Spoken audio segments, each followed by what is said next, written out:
اللہ ہدایت دے اس کو کہ اگر ایک مرتبہ اللہ کے حکم کے خلاف فیصلہ کرے گا کوئی حاکم کوئی بادشاہ تو وہ فاسق ہو جائے گا، اگر 2 مرتبہ کرے گا تو ظالم ہو جائے گا، 3 مرتبہ کرے گا تو کافر ہو جائے گا، آؤٹ آف باؤنڈری، اسلام سے باہر، کفر کا فتویٰ۔ یہ غلط ہے۔ کس نے کہا؟ کیا یہ فہم سلف ہے؟ یہ تکفیر جو تم کہتے ہو، یہ تم کہتے ہو یہ کافر وہ کافر، یا اور ایک اس کی مثالیں میں ایسے بھی دوں، ایک آدمی جو ہے غلط کام کر رہا ہے، مثال کے طور پر نماز صحیح طریقے سے نہیں پڑھتا ہے سنت کے مطابق، اب اس کو سیدھا اس کی نماز ہی قبول نہیں ہوتی، فتویٰ لگانا، یا کہیں کہ ایک آدمی کوئی غلطی کر رہا ہے اب اس کو کہنا کہ یہ کافر ہے، یہ مشرک ہے، اس کو اسلام سے باہر نکال دینا، کیا یہ صحابہ کا منہج ہے؟ کیا یہ صحابہ کا فہم رہا؟ صحابہ نے ایسے فتوے لگائے؟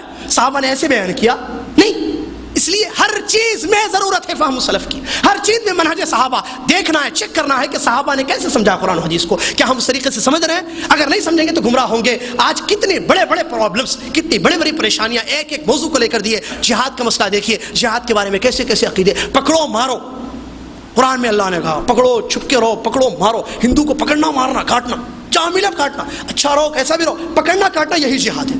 جہاد کا مفہوم آج کیا ہے اور کیسا اس کا، کیا صحابہ کا فہم ایسا رہا؟ کیا صحابہ نے ایسے سمجھا جہاد کو؟ قرآن میں جس جہاد کا ذکر ہے، حدیثوں میں جس جہاد کا ذکر ہے، اس کے لیے کیا کنڈیشنز ہے، کیا شروط ہے، کیا اصول ہے جو کتاب و سنت کی روشنی میں علماء کرام نے درج کیے ہیں، تصنیف کی۔ علامہ البانی رحمۃ اللہ رحم فرمائے کہ ایسی زبردست تفصیل سے انہوں نے لکھا ہے اپنی کتاب میں کہ جہاد کے لیے ان چیزوں کا ہونا ضروری ہے۔ آج دماغ سے ان کو سمجھا جا رہا ہے، قرآن کی سورہ انفال کی آیتوں کو دماغ سے سمجھ کر کہ ظاہری معنی لے کر اس کا فتووں پر فتوے دیے جا رہے ہیں کہ کاٹنا مارنا ضروری ہے وغیرہ وغیرہ۔ کہنے کا میرا مقصد، یہ مثالیں ہیں، پوائنٹ میرا یہ ہے جو بتانا ہے کہ فہم السلف ضروری ہے نجات کے لیے۔ اگر ہم چاہیں سیدھے راستے پر ہو تو ضروری ہے ہم کتاب و سنت کو ویسے سمجھیں جیسے صحابہ نے سمجھا ہے، تفسیر اور مفہوم وہ لیں جو صحابہ نے لیا ہے۔ اور اس کی وجہ یہ بھی ہے جیسا کہ علماء نے ذکر کیا ہے، ہم اہل التنزیل، وہ لوگ اس زمانے میں رہے جس زمانے میں قرآن اترا، وہ لوگ اس زمانے میں تھے جس زمانے میں یہ حدیثیں پیش ہوئی۔ نبی علیہ الصلوۃ والسلام پر جب قرآن کی آیتیں اترتی تھیں، اس زمانے کے لوگ کون ہیں؟ صحابہ۔ نبی علیہ الصلوۃ والسلام حدیثیں جب بتاتے تھے، ایسے کرو ایسے، بہت ساری حدیثیں کس کے سامنے بیان ہوئی ہیں؟ صحابہ۔ اور وہ اہل اللغہ ہیں، اہل فصاحہ و بلاغہ، عربی زبان فصیح بلیغ جاننے والے، آیتوں کا مطلب مفہوم معنی اس کی تفسیر ہم سے زیادہ سمجھنے والے وہ لوگ، لہذا وہ ہم سے زیادہ دین سمجھتے ہیں، ان کے طریقے پر سمجھنا ضروری ہے۔ اسی طریقے سے چونکہ یہ لوگ شاگرد رہے اللہ کے نبی محمد صلی اللہ علیہ وسلم کے، قرآن کی تعلیم صحابہ کو کس نے دی؟ جواب، نبی محمد صلی اللہ علیہ وسلم۔ کس نے سمجھایا قرآن کی آیتیں صحابہ کو؟ تفسیر کس نے بتائی؟ نبی صلی اللہ علیہ وسلم نے۔ حدیثیں نبی علیہ الصلوۃ والسلام نے کس کو سکھایا؟ صحابہ کو جو حدیثیں ملی، جو حدیثوں کو انہوں نے سمجھا عمل کیا، سکھانے والے ان کے معلم ان کے مدرس کون تھے؟ محمد صلی اللہ علیہ وسلم۔ کیا ان کی تعلیم میں کوئی غلطی ہو سکتی ہے؟ ہاں، بعد میں لوگ گڑبڑ کر سکتے ہیں، یہ ذرا اندر کی باتیں میں بتا رہا ہوں۔ آپ پوچھتے کیا بات ہے؟ وہ بھی مولوی یہ بھی مولوی، یہ کہتا ہے یہ کرنا نہیں ہے، وہ کہتا ہے کرنا نہیں ہے۔ اس کو صحابہ کا منہج نہیں پڑھایا گیا، اس کو تعلیم دینے والے میں گڑبڑ ہو سکتی ہے، لیکن صحابہ کو جنہوں نے تعلیم دی وہ محمد الرسول اللہ صلی اللہ علیہ وسلم، جن پر وحی اترتی تھی وہاں کوئی خلل نہیں تھا، کوئی گڑبڑ نہیں ہو سکتی تھی۔ لہٰذا آج بھی مدرسوں میں ہو یا کہیں بھی جو صحابہ کے منہج پر تفسیر حدیث وغیرہ پڑھایا جاتا ہے، وہ بچے وہی منہج لے کر نکلتے ہیں اور وہی منہج دنیا میں پھیلاتے ہیں۔ اور جن کو منہج ہی غلط دیا جائے، فاؤنڈیشن شروع سے، ارے یہ حدیث ہے نا مول صاحب، بخاری کی حدیث پڑھ رہا ہے، نہیں یہ اس کا مطلب دوسرا ہے، دوسری حدیث پڑھو تم، یہ آیت کی تفسیر ابن کثیر نے لکھی ہے نا، یہ نہیں اس کا مطلب دوسرا ہے، اس کا مطلب دوسرا ہے، مطلب پڑھو یہ ہمارے طریقے کی ہٹ کرے، یہ ان کا طریقہ ہے، پڑھو۔ منہج بچپن سے فاؤنڈیشن گڑبڑ کیا، اب وہ عالم مولوی بن کر نکلتا ہے اور سمجھتا ہے کہ میں حق پر ہوں۔ اللہ جب ہدایت دیتا ہے تو پھر وہ بولتا ہے جو بولنا چاہیے۔ ایسے لوگ موجود ہیں جن کو اللہ نے ہدایت دی اور انہوں نے کہا، تعجب کی بات ہے بخاری کی یہ حدیثیں ہم کو نہیں معلوم تھی، ہم خاندانی جو ہے علماء، ہمارا خاندان عالم، ہمارے چاچا عالم، ہمارے دادا عالم، ہمارے باپ عالم، اور ہم نے پڑھا اور یہ کہا کہ وہ حدیث نہیں مانوں گا میں جو حدیث میرے طریقے پر نہ ہو۔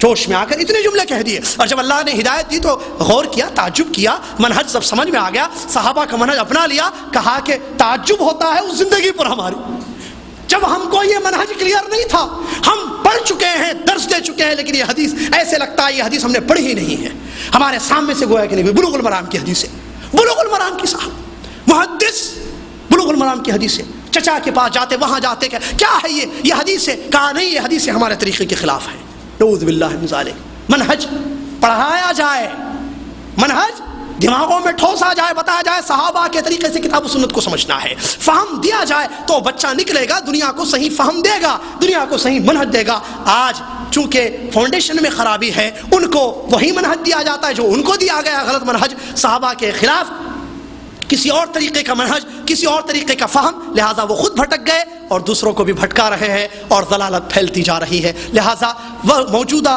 دور کی سب سے بڑی ضرورت یہ ہے کہ ہم اپنے منہج کو چیک کریں۔ صحیح ہے، قرآن برحق ہے، حدیث برحق ہے، ہمارا ایمان ہے، لیکن سوال یہی، کیا ہم صحابہ کے جیسے سمجھ رہے ہیں اللہ کی کتاب کو؟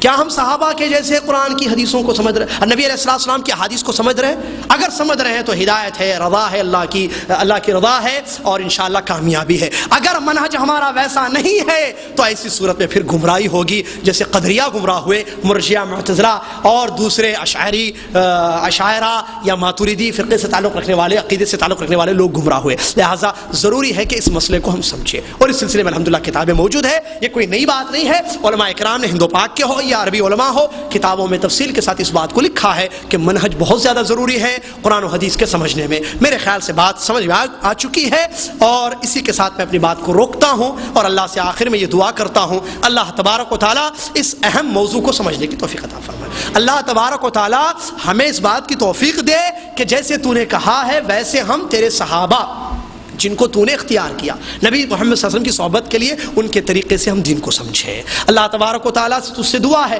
کہ قرآن کی تفسیر ہم وہ لیں جو اللہ کے نبی محمد صلی اللہ علیہ وسلم نے اپنے صحابہ کو سکھائی۔ اللہ تجھ سے دعا ہے تو ہم کو توفیق عطا فرمائے کہ ہم احادیث کا مفہوم بھی وہ لیں جو مفہوم تیرے نبی محمد صلی اللہ علیہ وسلم نے اپنے ساتھیوں کو سکھایا، اپنے صحابہ کو سکھایا۔ اللہ منہج صحیح اپنانے کی توفیق عطا فرما اور اس پر جما دے اور اسی پر ہماری موت آ جائے، آمین۔ اللہ مناہج باطلہ اور مفاہیم خاطئہ، غلط مفہوم، غلط منہج جو جہنم کے لے جانے والے ہیں اور راستے جس کے الگ ہیں صراط مستقیم سے، اللہ ان منہجوں سے ہم کو دور کر دے۔ اللہ ان منہجوں سے، ان مفاہیم سے، ویسا دین سمجھنے سے، ویسے دین پر عمل کرنے سے ہم کو دور رکھ دے۔ ہمارے نوجوانوں کی حفاظت اللہ فرما۔ واللہ ہی تکلیف ہوتی ہے، قسم اللہ کی کہہ رہا ہوں، تکلیف ہوتی ہے جن بچوں کو ہم نے دیکھا صحیح منہج میں تھے، صحیح طریقے پر تھے، لیکن چونکہ علم کی کمی تھی، وہ پڑھ نہیں رہے تھے، اسٹڈی نہیں کر رہے تھے، اپنے آپ کو صحیح نہیں رکھ رہے تھے، ان کو غلط گائیڈ کر دیا گیا، بھٹک گئے۔ 1 سال کے اندر ہندوستان جا کر دیکھنے میں آیا ہمارے نوجوان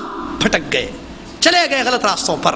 کہا کہ نہیں، ہمارا نام صرف مسلمان ہے، کوئی اور ہمارا نام نہیں ہے، سارے نام بدعتی نام، سارے نام کفری نام، اور عقیدے غلط، جو بیعت نہیں کرے گا وہ کافر ہو کر مرے گا، نعوذ باللہ۔ واللہ العظیم یہ عقیدے آنکھوں سے میں نے دیکھے، کانوں سے میں نے سنے، ان نوجوانوں کے مہدی پٹم وغیرہ کے، جن نوجوانوں کو ہم نے 1 سال پہلے دیکھا تھا صحیح تھے، گڑبڑ نہیں تھی عقیدوں میں، اور ان کی زبانوں سے غلط باتیں نہیں نکلتی تھی، صحیح باتیں نکلتی تھی، لیکن منہج غلط دکھا دیا گیا، غلط راہ، غلط وے دکھا دیا گیا، اسلام کو سمجھنے کے لیے گمراہ ہو گئے اور آج کفر کے فتوے لگا رہے ہیں، آج بھٹک گئے صراط مستقیم سے۔ لہذا بچائیے اپنے آپ کو، اپنے گھر والوں کو غلط راہوں سے، غلط منہجوں سے اور غلط افکار سے، غلط مفاہیم سے سیدھا منہج دیں اور صحیح راستے پر جما کے رکھیں۔ اس کے لیے اسٹڈی کریں۔ علماء کرام ماشاءاللہ آپ کے شہر میں موجود ہیں، اللہ جزائے خیر شیخ منیر قمر حفظہ اللہ کو، ان سے استفادہ کریں اور اپنے آپ کو اس پر جما کے رکھیں اور ہر قسم کی گمراہیوں سے اللہ کی پناہ طلب کریں۔ اللہ سے دعا ہے اللہ تبارک و تعالیٰ جو کچھ کہا گیا ہے، اللہ تبارک و تعالیٰ مجھے پہلے، اس کے بعد دوسروں کو، سب کو سمجھنے کی توفیق عطا فرما۔ اللہ رب العالمین ہم کو اس پر عمل پیرا ہونے کی بھی توفیق عطا فرما دے، آمین۔ وآخر دعوانا الحمد للہ رب العالمین، والسلام علیکم ورحمۃ اللہ وبرکاتہ۔